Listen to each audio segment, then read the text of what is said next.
This is the Scorecard, where you score the latest sports news and in-depth views. I'm Anton Roxas. On the Scorecard tonight, Clint Escamis shines bright as he leads collegiate Mythical Five in epic season. Jackie Buntan hunts Muay Thai gold, headlines One Fight Night 35 in Bangkok.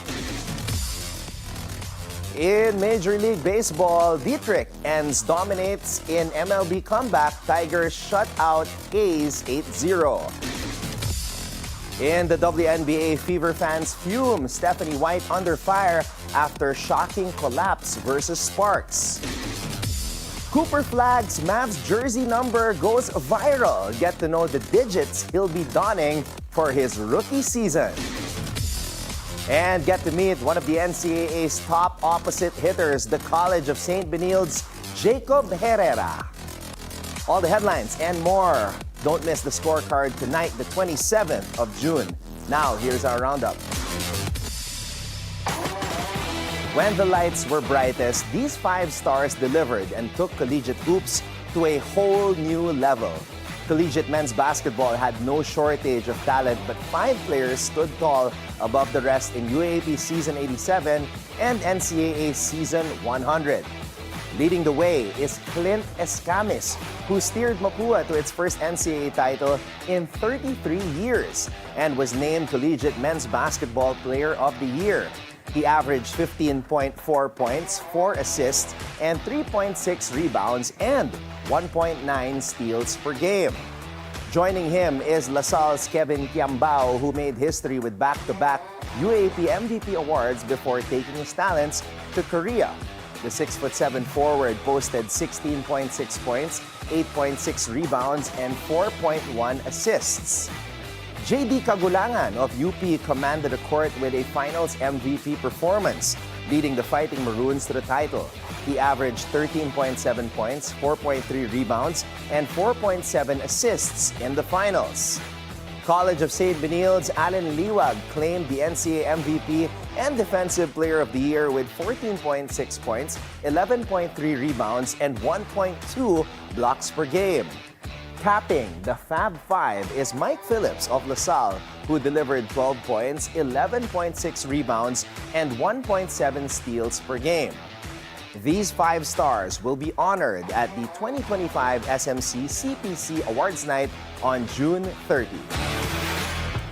Filipino-American warrior Jackie Buntan is back in the circle, and this time she's claiming for double gold. Jackie Buntan is set for another shot at glory as she battles for the one strawweight Muay Thai world title in the main event of One Fight Night 35 on September 6 inside the iconic Lumpini Stadium in Bangkok, Thailand. Already the one women's strawweight kickboxing world champion, Buntan can become a two-sport title holder if she gets past Austria's undefeated Stella Hemmetsberger. The Filipino-American striker has taken over as the face of American Muay Thai following the retirement of her mentor Janet J.T. Todd. She fell short in her first Muay Thai title bid, but bounced back with 3 straight wins, including a gutsy decision over Martini Micheletto. She then shifted to kickboxing and claimed her first world title after defeating legendary striker Anissa Meksen in a 5-round war for the ages. Now, she returns to Muay Thai, promising not to let this title slip away again.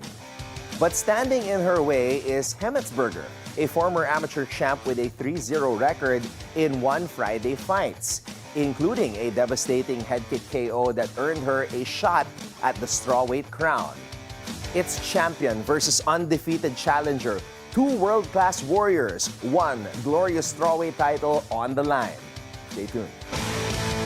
In Major League Baseball, Dietrich Enns returns with a vengeance, silencing Oakland's bats and igniting Detroit's roar in an 8-0 masterclass.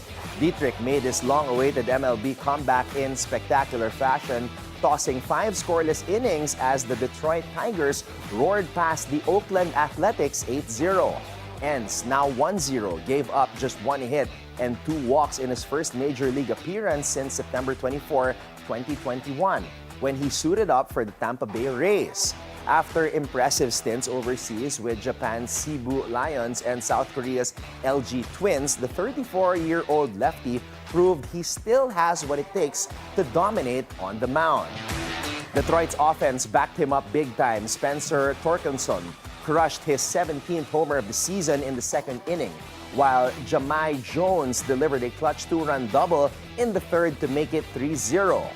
Gleyber Torres joined the hit parade with a two-run bomb in the seventh, and Zach McKinstry capped it off with a two-run triple in the eighth. Then came home on a sacrifice fly to complete the 8-0 rout. The A's had a chance in the third with runners on first and second, no outs, but Enns stayed cool under pressure, retiring Jacob Wilson and forcing Brent Rooker into a momentum-killing double play. Jeffrey Springs, 5'6", gave up 3 runs on 5 hits through 5 innings for Oakland. But the night belonged to Enns, whose road back to the majors ended in absolute dominance. Now that's a comeback story for the ages. Moving on to the WNBA, can you believe it? A 10-point lead vanished into thin air, and now all eyes are on Stephanie White as the Fever fall apart in the fourth against the Sparks, losing 85-75. The Indiana Fever were in full control, up by 8 entering the fourth quarter. But what happened next left fans stunned and furious. A furious rally by the Los Angeles Sparks turned a potential win into a gut-wrenching 85-75 loss, dropping the Fever to 7-8 in the 2025 WNBA regular season. Without superstar Caitlin Clark on the floor due to injury, the Fever still looked sharp through 3 quarters, but the fourth was a nightmare. Outscored 35-17 in the final frame, Indiana gave away yet another double-digit lead, the 4th straight game where they've done so. And now, fans are placing the blame squarely on head coach Stephanie White. Social media erupted with one fan posting, "It's really hard to blow a 4th quarter double-digit lead, but Stephanie White and the Fever got it done." Others questioned her small ball tactics, which failed to contain 6'6" Sparks center Azura Stevens, who dominated the glass late. Another post echoed the sentiment of a frustrated fan base. The harshest jab came from another voice online saying, "Indiana Fever is just terrible at closing out games. This is due to the coaching. Stephanie White's job needs to be on the chopping block until she gets serious about this team." Now, all this criticism now hovers over Indiana, who must shake off this loss quickly as they head into another battle against the Dallas Wings.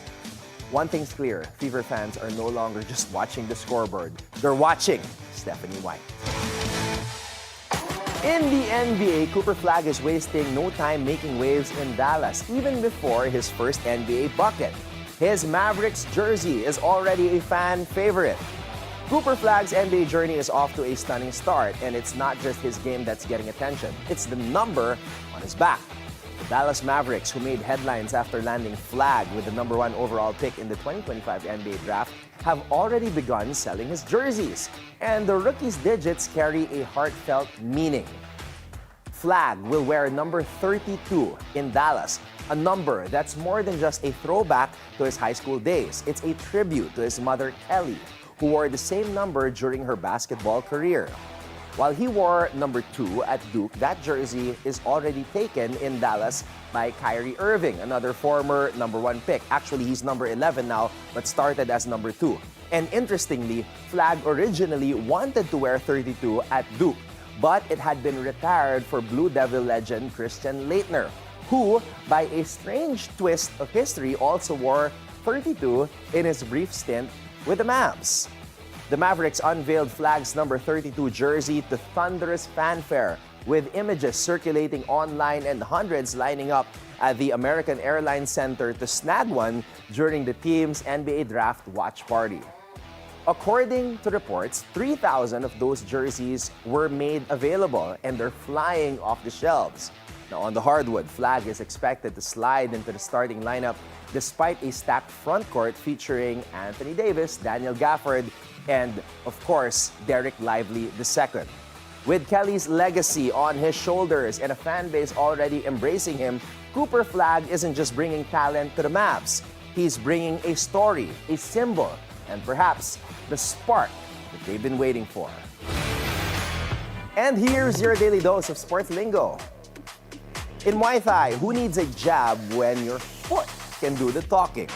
Known as the front push kick, the teep is often called the foot jab because it functions much like a boxer's jab, controlling distance, disrupting rhythm, and setting up power strikes. Unlike a high kick aimed for damage, the teep is a tool of strategy, pushing opponents back, maintaining range, or even knocking them off balance to create openings. It may look simple, but in Muay Thai, mastering the teep can mean mastering the fight.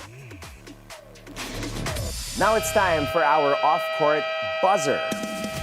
She's got the money, she's got the mindset, and now Jessica Pegula is flipping the script at Wimbledon by checking out of the tournament hotel life and checking into something that works just for her. Wimbledon is all about tradition, but Jessica Pegula is serving something untraditional.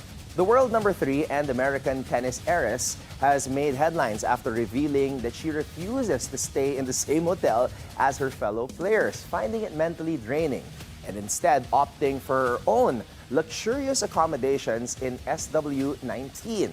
Pegula shared in a raw and revealing interview, said she can't do players' hotels anymore and that it's not like anyone's a problem because when you're eating, training, getting treatment, riding elevators, and competing with the same people every single week, it gets to you.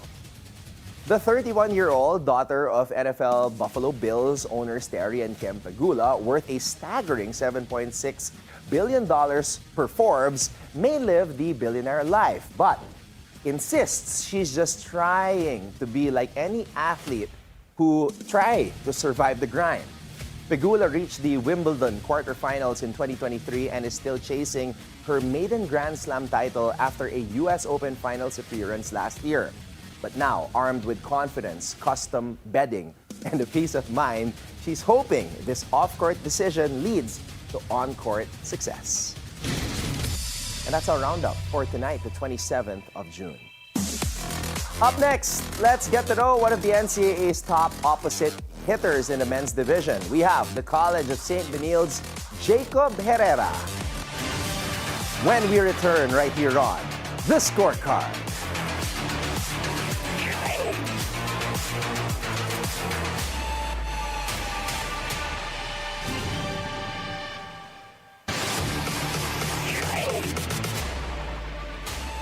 Welcome back to The Scorecard. He is one of the hardest hitting opposite hitters in NCAA men's volleyball. And although they were not able to take home the crown this season 100, he is still going to dig deep into his athletic roots, determined to continue making a mark on the court. Let's get to know Jacob Herrera.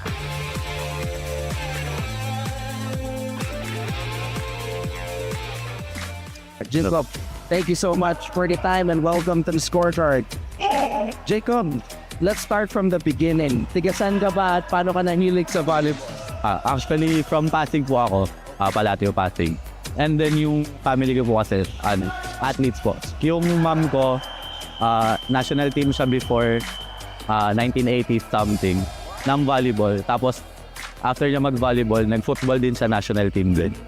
Tapos yung dad ko rin kasi pro player din dati ng football naman. Okay. So, ayun. Both coaches sila. Pero yung dad ko kasi ayaw niya kaming pag-footballin ng mga kuya ko kasi delikado daw. Delikado? Opo, delikado. Kasi puro player sila. kasi puro injury po yung tatay ko ngayon broken clavicle yun. Tapos yung mom ko po kasi volleyball coach talaga. I see it. So, mga prep pa lang ata ako, marunong na ako mag-digpas kasi tinuturoan po ako talaga ng nanay ko. Okay. So ever since ba, Jacob, masasabi mo that it's always been volleyball or did you try other sports prior to volleyball? Puro volleyball po talaga. Ayun, nakamulatan ko na rin talaga yung volleyball. Let's see. Okay. Ano yung first organized volleyball mo? Sa school ka naglaro? Grade 4, varsity ako sa Pasig Catholic College. Okay. Tapos tuloy-tuloy na ba? Grade 4. Okay. And then, paano ka na-recruit sa NCAA? Okay. So, kilala na po ako ni Coach Arnold before kasi nung junior high school ko, nasa Lasal Green Hills po ako. Okay. So yung NC ko, nirepresent namin Benilde. So junior kami ng Benilde. Tapos lumipat lang ako ng UE nung senior high, which is UAAP naman. And then nung pandemic, parang nag-reach out kami kay Coach kung baka sakali. Kasi pahirapan naman ako yung school. Buti, kinuha naman ako ni Coach Arnold.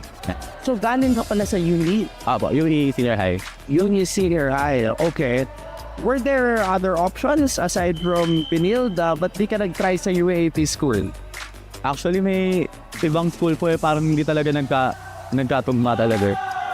Pati, parang first option ko rin talaga yung Benilde kasi maganda rin yung school, tapos Lasal school pa. Kasi from Lasal school din ako before. I see. Okay. What course are you taking now sa Benilde? And was that a factor sa pagpili mo ng Benilde? Actually, ayun din. Factor din siya. Kasi yung course ko po ngayon, yung program ko ngayon is BSBA, major in export management. Okay. So, I think sa Benilde lang yung may ganong course sa Philippines na ganon. So, parang mas ako na. What kind of jobs can you apply for with a degree in export management? So yung mga jobs, pwede ka sa procurement, international business or trade, gano'n, and the like. So, logistics pwede din. Ano ba yung pangarap mo na trabaho, if you're not playing volleyball? Plano ko, ang tinatarget ko po ngayon talaga is DTI. Gusto ko talaga sa DTI. DTI, Department of Trade and Industry. Yung Bureau of International Trade Relations. Kasi gusto ko yung mga trade. Sige, let's manifest that. Pero ngayon, siyempre, siya ka sa nakita ka magaling na opposite differ sa NCAA sa volleyball. So, kamusta naman yung naging journey mo? So, yung journey ko this season, sobrang hirap kasi yung volleyball career ko, hindi ako nagkaka-injury eh. Parang this season lang talaga ako nagka-major injury. Because even nung off-season, medyo masakit na yung tuhod ko. Tapos nalaman namin na may tear yung patellar tendon ko sa left. Before pa mag-start yung season. So, pa-start pa lang mga 2 weeks before ata. Pero pinapa-therapy ko na siya before. Tapos sabi nung doctor ko, wala na daw siyang ibang may isasuggest na parang rehab, gano'n. Kasi medyo malala na. Halos lagpas 1/3 na siguro yung punit. Opo, before pa mag-start nung season. Tapos, sabi ko, since ko na, last playing year ko na, operahan din naman ako nonetheless, if I play or not, bubuksan din naman yung tuhod ko. Sabi ko, ilalaban ko na hanggang dulo kung saan ako aabutin. Tapos, ayun, inalagaan ko na lang din talaga yung katawan ko. Lasal din. So, Jacob, you mean to tell me na every time ka maglaro, may pain? Opo. So, nilalaban mo ng talaga? So, yung pain, pinakamasakit siya pag before, pagpa-start pa lang. Tapos after talaga siya masakit after nung game. Nararamdaman ko na siya after, pag nag-alma mater team na, gano'n, parang hindi ko na siya mailakad ng maayos, gano'n. Okay. Jacob, you're the most graduating player in the first 6. Okay. So, nakikita mo ba na with mga teammates po, talaga na gusto send off ka in flying colors na bilang isa sa mga graduates? Opo, kasi nararamdaman ko din yung support nila eh. Kasi ang challenge sa akin nung una, since kami lang marasigan na halos yung senior sa loob, ang challenge sa akin yung kung paano mag-lead eh, kasi hindi ako masyadong vocal eh. So, ayun, parang ko na lang, inisip ko na lang din na bigay ko na yung best ko. Kasi last ko naman na.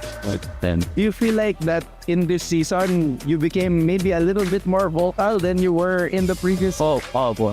Ayun. Kasi, mahirap eh, pag iaasa mo po sa mga bata eh. Pero yung individual na malalakas talaga yung mga teammates ko kahit yung second 6 eh, kaya pumuntos talaga. So, ayun lang talaga.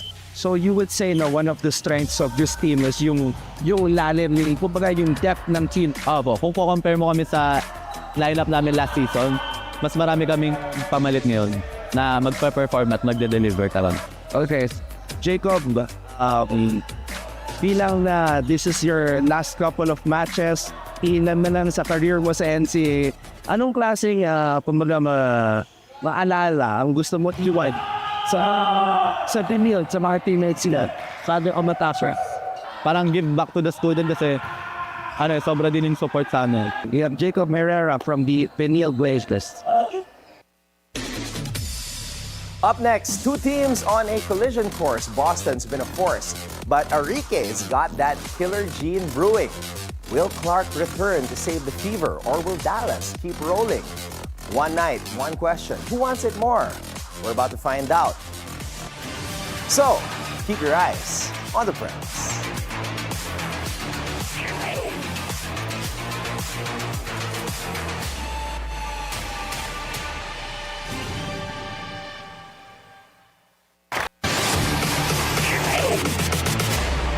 Welcome back to the Scorecard. It's time to keep your eyes on the prize. All right, WNBA fans, let's do this. This one's a gut check game. Indiana Fever bruised but not broken after a tough one without Caitlin Clark. Facing off against a surging Dallas Wings squad that's quietly figuring things out. So it's tomorrow in Indianapolis, and while the stars might be dimmed, the stakes are not. Let's start in Indy. The Caitlin Clark show hit pause again, and it showed. Without her shot creation, Indiana coughed up a fourth quarter lead against the Sparks and let Kelsey Plum and Azura Stevens walk all over them late. Kelsey Mitchell tried to carry with 20. Aaliyah Boston was solid with a 12-10 double-double. But that late game execution, yikes. That's been the theme. No Clark, no closer. They forced 15 turnovers in the first half and then gave it all away with a flat second half. If Clark sits again, the Fever have to play perfect basketball. And that starts with Aaliyah Boston dominating the interior and Mitchell knocking down shots under pressure. Now on to the other side, Dallas. Don't look now, but the Wings have won 3 of 4, and they just bottled up a hot Atlanta Dream team. Enrique Ogumboale dropped 21. Paige Becker stayed consistent with her 12th straight double-digit scoring game. And they held Atlanta to a cold 23% from the field. This isn't a pretty team. They grind, they claw, they win with effort and a deep bench. Against Indy, they don't need to out-talent the Fever. They just need to outwork them, especially if Clark is limited or out a game. So here's the chess match. Boston versus Lee Uero. Wings have size. Fever, they have finesse. If Indiana can't push pace and get easy transition looks, this turns into a half-court slugfest. And that's where Dallas wants it. Also, keep an eye on Paige Becker. She's been automatic lately. Can Mitchell match her? That's the backcourt battle to watch. Now, if Caitlin Clark plays, Indiana edges this one out in the nail-biter. If she doesn't, the Wings will win ugly, something like 72-68. So stay locked in as the WNBA heats up. Caitlin Clark's status is uncertain, the Wings are surging, and the Fever are fighting to stay in the hunt. Who steps up when it counts? Here's your full breakdown for this weekend and the Monday's showdown.